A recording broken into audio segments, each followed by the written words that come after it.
मध्य प्रदेश के जंगल में बहुत सारे परिंदे रहते थे। उनमें कबूतर, तोते, मीनाएं, कोयलें और बलबलें शामिल थीं। तमाम परिंदे मिलजुल कर रहते थे। एक दिन एक तोता जिसका नाम सोनू था, जैसे ही अपनी आबादी से बाहर निकला, उसके मुंह से चीख निकल गई। ये सब परिंदों को किसने मार दिया? उसके आसपास कई कबूतरों की लाशें पड़ी थीं। सोनू का दिल अंदर से भर आया। उसके सामने उसके कई दोस्त छनु, ब्लो, भौरा, मुरे पड़े थे। कल तक जिनके साथ वो खेलता था, वो सब दुनिया छोड़ चुके थे। चारों तरफ मौत का सुनाटा था। जब सोनू ने दूसरे गोलों पर नजर डाली तो उसका दिल बैठ गया। 73 परिंदे न जाने कहां उड़ गए थे। आसपास कोई नजर नहीं आ रहा था। सोनू ने दूर मगरू काका को भागते हुए देखा। वो इशारा कर रहे थे कि यहां से चले जाओ। वो सब बोले, ये एक बड़ी वबा की बीमारी है। अगर जान बचानी है तो इस जंगल को छोड़कर कहीं दूर चले जाओ। सोनू फौरन मगरू काका के साथ उड़ने लगा। उसने आज तक ऐसी हालत का सामना नहीं किया था। वहां से निकलना ही वाहिद रास्ता था। मगरू काका जमीन पर दौड़ रहे थे और सोनू उनके ऊपर उड़ रहा था। वो दोनों एक पहाड़ के करीब जा पहुंचे जहां एक नदी बह रही थी। मगरू ने चारों तरफ देखा और इस जगह को ज्यादा महफूज समझकर रख गए। सोनू भी नीचे आ गया। काका, ये जगह ठीक लग रही है, उसलिए मैं भी रख गया हूँ। पास में नदी का पानी भी है, दरख्त भी हैं। हाँ बेटा, बहुत सारे साथी हमेशा के लिए दुनिया छोड़ गए हैं। बड़ी खौफनाक बीमारी है। एक से दूसरे को लगने में देर नहीं लगती। मेरे भी 2 बंदर साथी इस बीमारी की लपेट में आ गए। मुझे भी अपनी जन्म भूमि छोड़नी पड़ी, लेकिन जान बचाना जरूरी है। जान है तो जहान है। सोनू, तुम सुबह से उठे हो, कुछ खाया भी नहीं होगा। हाँ काका, भूख तो लगी है, लेकिन वो मंजर देखकर सब कुछ भूल गया।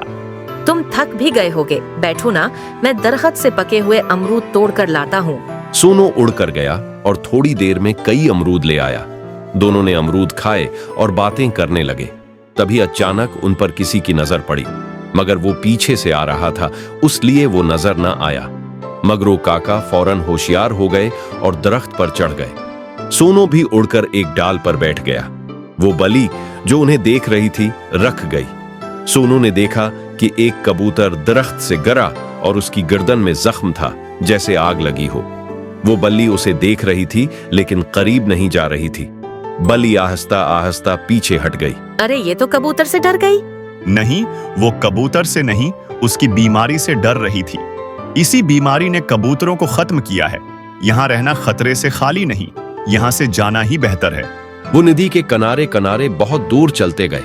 वहां उन्होंने बगलों की एक टोली देखी। उन्हें देखकर दोनों को उम्मीद जागी कि ये जगह रहने के लायक है। अगर यहाँ खतरा होता तो बगले क्यों रहते। वो दोनों वहीं रहने लगे और हर खतरे से बेफिक्र हो गए।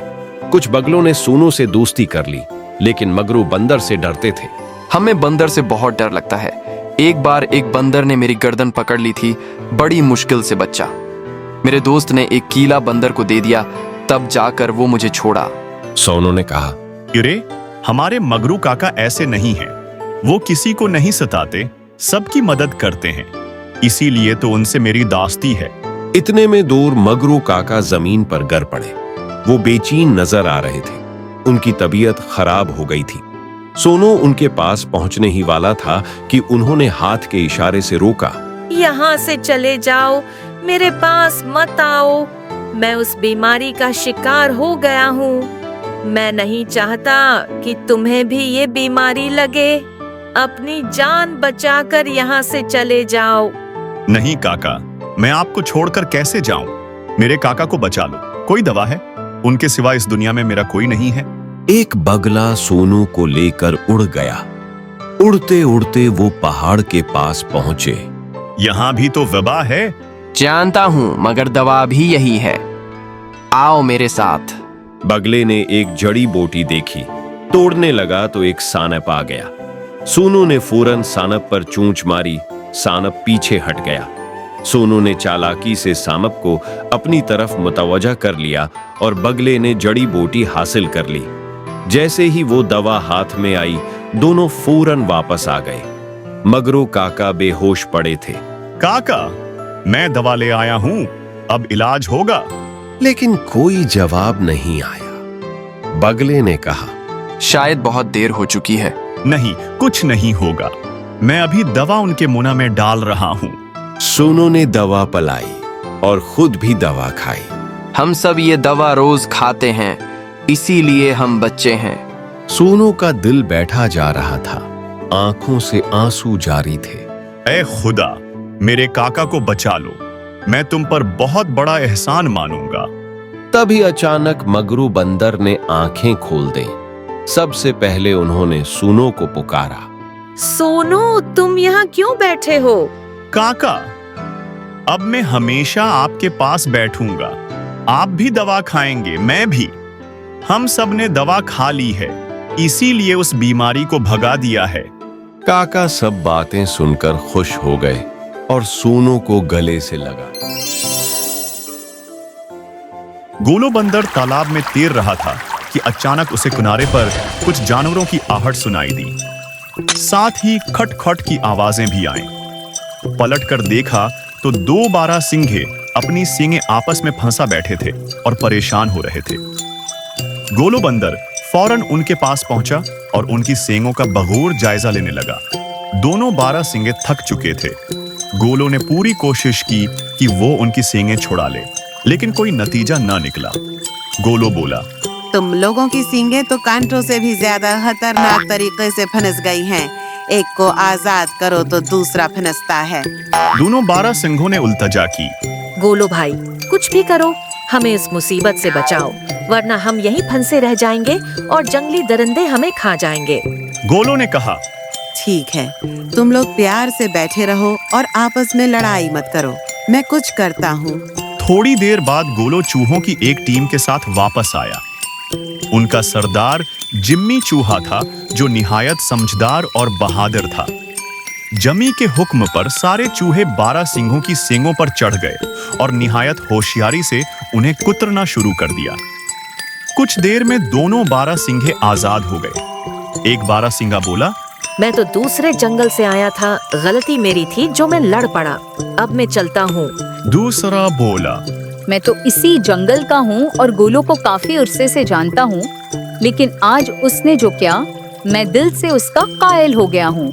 गोलो ने तमाम चूहों को खाना खिलाया और इज्जत के साथ रुखसत किया। दोनों बारहसिंघों ने कहा, तुम वाकई बहुत अच्छे दोस्त हो। अगर कभी जरूरत पड़ी तो हम अपनी जान भी दांव पर लगा देंगे। गोलो हंसा और बोला, दोस्तों के लिए मैं भी किसी कुर्बानी से पीछे नहीं हटूंगा। फिर गोलो ने एक बारहसिंघे का नाम मोलू रख दिया और दोनों की दोस्ती हो गई। वो हर वक्त साथ घूमते और एक दूसरे के लिए जंगल से मजेदार फल लाते। एक दिन मोलो पहाड़ी पर जा रहा था कि उसने एक हरण के बच्चे को झाड़ियों में फंसा हुआ देखा। फौरन उसे आजाद किया। हरनी बहुत खुश हुई और एक जादुई जड़ी बूटी तोहफे में दी। उसने कहा, उसे खाने से तुम्हारी ताकत 4 गुना और दौड़ने की रफ्तार 5 गुना हो जाएगी, लेकिन इस ताकत का गलत इस्तेमाल न करना। मोलो ने जड़ी बूटी लेकर गोलो को आधी खिलाई। गोलो ने फौरन अपनी ताकत का मुजाहिरा किया। एक बड़ा पत्थर उठाकर फेंका और आम का दरख्त हिलाकर फल गिरा दिए। इतने में एक बब्र शेर वहां आ गया। मोलो छिप गया। शेर जैसे ही उस तरफ आया, गोलो उसके सामने आ गया। शेर ने हमला किया, लेकिन गोलो के एक वार से वो फजा में उड़कर जमीन पर गिर गया। फिर मोलो ने भी जड़ी बूटी खा ली और दोनों ताकतूर हो गए। शेर ने दोबारा हमला किया, लेकिन वो खुद ही गिर पड़ा। मोलो पानी में कूद गया। शेर पीछे गया तो मोलो ने तेजी से तीर कर उसे चुकरा दिया। फिर गोलो ने पानी के अंदर से शेर की मूंछ खींच ली। शेर घबराकर बाहर निकला तो गोलो और मोलो इसके सामने खड़े थे। शेर घबराकर बोला, तुम दोनों तो शरीर हो, मुझे जाने दो। गोलो हंसा, हा, अभी तो हमने कुछ किया ही नहीं। अगर पकड़ लेते तो तेरा राम नाम सच हो जाता। शेर डर के मारे बेहोश हो गया और गोलो व मोलो खुशी से नाचने लगे। बच्चों, इस कहानी से हमें ये सबक मिलता है कि दूसरों की मदद करना, दोस्ती निभाना और चीजें बांटना बहुत अच्छी बात है। एक हरे भरे गांव में एक सीधा साधा चूहा रहता था, जिसका नाम नीनो था। नीनू बहुत मासूम और खुश मिजाज था और उसे अपने गांव की सादा जिंदगी से बेहद मोहब्बत थी। गांव में खाने को चाहे जो कुछ भी मिलता वो उसे मजे से खा लेता और खुश रहता। नीनू का एक दोस्त था जो शहर में रहता था, उसका नाम टोमी था। टोमी अक्सर नीनू को खत लिखकर शहर की जिंदगी के किस्से सुनाता, जहां हर वक्त चमक दमक और तरह तरह के खाने मौजूद होते।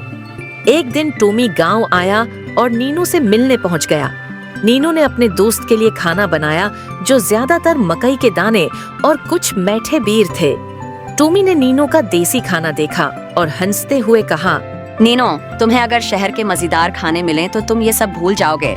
नीनू ने हैरान होकर पूछा, शहर में कैसा खाना होता है टोमी? टोमी ने मुस्कुराते हुए कहा, वहाँ पनीर, मक्खन और कई किस्म के मीठे मीठे चीजें हैं।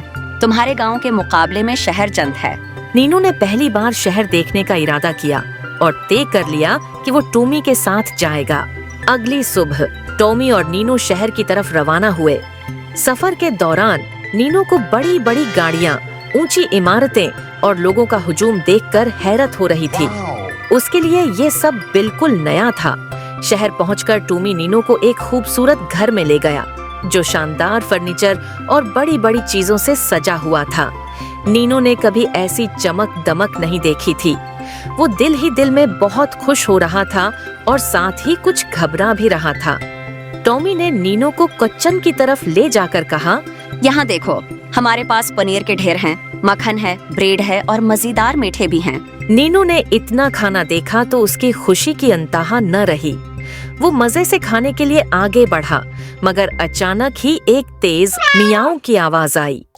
नीनू की नजर एक बड़ी बल्ली पर पड़ी जो दरवाजे के पास खड़ी थी और उसकी तरफ देख रही थी। नीनू खौफ से कांपने लगा और टोमी ने फौरन इसका हाथ पकड़ा और कहा, चलो जल्दी से यहाँ से भागें। दोनों चूहे दौड़ते हुए एक छोटे से सुराख में छिप गए। बल्ली वहाँ कुछ देर घूमती रही, मगर जब उसे चूहे नजर न आए तो वो वापस चली गई। टोमी ने नीनू को तसल्ली दी और कहा, शहर में बलियों से बचना एक मामूली बात है, बस थोड़ा होशियार रहना पड़ता है। नीनू ने सिर हिला दिया, मगर उसका दिल अब भी धड़क रहा था। कुछ देर बाद वो दोनों दोबारा किचन में गए और खाने में मसरूफ हो गए। नीनू हर लुकमा बहुत मजे से खा रहा था और कहने लगा, ये वाकई बहुत मजेदार खाना है, मगर बिल्ली से मुझे अभी भी डर लग रहा है।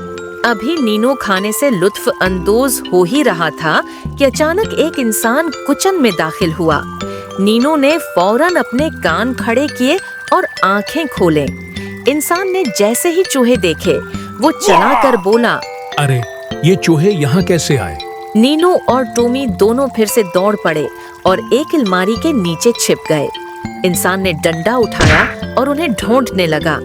नीनू ने कांपते हुए टोमी से कहा, यहाँ तो हर कोई हमें ढूंढ रहा है। क्या वाकई यहाँ की जिंदगी इतनी खतरनाक है?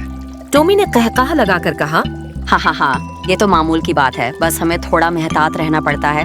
कुछ देर बाद जब इंसान वहाँ से चला गया तो दोनों दोबारा किचन में आए और एक शानदार केक के टुकड़े की तरफ बढ़े। नीनू ने केक का मजा लेते हुए कहा, ये वाकई बहुत मजेदार है, लेकिन यहाँ के खतरे मेरी समझ से बाहर हैं। अचानक नीनू ने एक आवाज सुनी जैसे कोई जाल गिरने वाला है। उसने घबराकर टोमी को बताया, मगर टोमी ने हंसते हुए कहा, हाँ, फिक्र न करो, मैं तुम्हारे साथ हूँ। लेकिन नीनू की परेशानी दरस्त निकली। जैसे ही वो थोड़ा और आगे बढ़ा, एक जाल नीचे गिरा और नीनू उसमें फंस गया। नीनू ने चीखकर टोमी को मदद के लिए बुलाया। टोमी ने जल्दी से अपने दांतों से जाल को काटना शुरू किया और बड़ी मुश्किल से नीनू को आजाद करवा लिया। दोनों फिर भागकर छिपने की कोशिश करने लगे और बड़ी मुश्किल से एक महफूज जगह पहुँचे। नीनू ने थक कर टोमी से कहा, मुझे यहाँ की जिंदगी से डर लगता है। मैं अपने गांव की सादा और महफूज जिंदगी में खुश हूँ। यहाँ के मजेदार खाने जरूर अच्छे हैं, मगर मैं सुकून चाहता हूँ।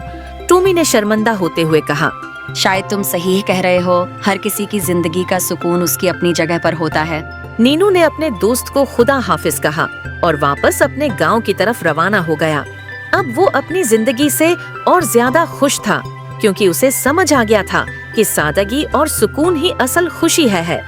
ये कहानी हमें सिखाती है कि चमक दमक और मजेदार चीजों से ज्यादा जरूरी सुकून और हिफाजत है। हमें वहीं खुश रहना चाहिए जहाँ हमारा दिल मुतमईन हो, चाहे वो जिंदगी सादा ही क्यों ना हो।